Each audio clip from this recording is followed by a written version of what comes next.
melawai. Saudara, dalam segmen ini kami memiliki sejumlah topik pilihan yang sudah kami rangkum dalam sejumlah informasi di berita utama dalam sepekan terakhir. Informasi yang pertama atau ulasan pertama untuk Anda, Saudara, mendekati masa pendaftaran calon peserta pemilihan kepala daerah, aroma kompetisi semakin jelas tercium. Arah dukungan partai politik pun mulai terang-terangan mengerucut pada nama-nama tertentu. Dalam bursa Pilkada Jakarta misalnya, dari hasil survei Litbang Kompas pada tanggal 15 hingga 20 Juni 2024 yang menanyakan soal elektabilitas calon gubernur rujukan publik Jakarta menunjukkan bahwa Anies Baswedan memiliki elektabilitas tertinggi di Jakarta dengan angka 29,8%. Sedangkan Basuki Cahayapurnama atau Ahok berada di posisi kedua dengan raihan 20%. Survei yang dilakukan pada 400 responden dengan metode pencuplikan sistematis bertingkat di Provinsi Daerah Khusus Jakarta ini menunjukkan bahwa Anies dan Ahok menjadi dua tokoh yang memiliki elektabilitas tertinggi di Jakarta, meski segala kemungkinan masih terbuka. Anies Baswedan dan Basuki Cahayapurnama ini cukup kuat gitu ya elektabilitasnya. Namun kalau kita lihat sebenarnya kan dihitung berdasarkan yang tidak mengarahkan suara ke dua sosok ini kan sebenarnya masih ada sekitar 50% gitu ya. Dan itu sebenarnya yang menjadi celah bahwa masih ada peluang atau alternatif tokoh lain yang mungkin bisa maju sebagai calon gubernur di Jakarta.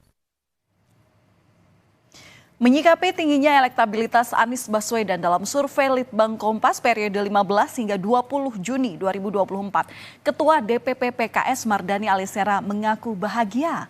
Hal tersebut dinilai sebagai modal besar untuk pencalonan Anies sebagai Gubernur Jakarta dan Pilkada mendatang.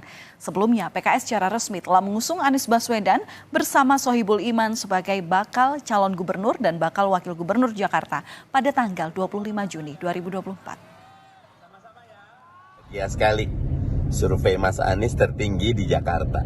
Ini modal yang sangat besar.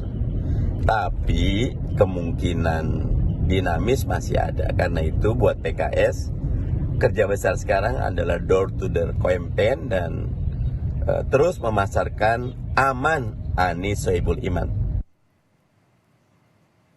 Sedangkan kader PDI Perjuangan Basuki Cahayapurnama atau yang kerap dikenal dengan sebutan Ahok yang menempati posisi kedua setelah Anies dalam survei elektabilitas calon gubernur rujukan publik Jakarta bukanlah nama baru di sini.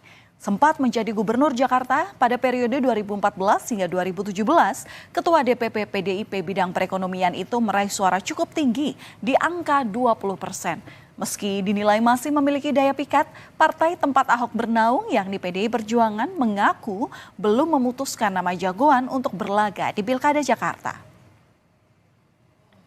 PDI Perjuangan sebagai partai politik tentu pertama mendorong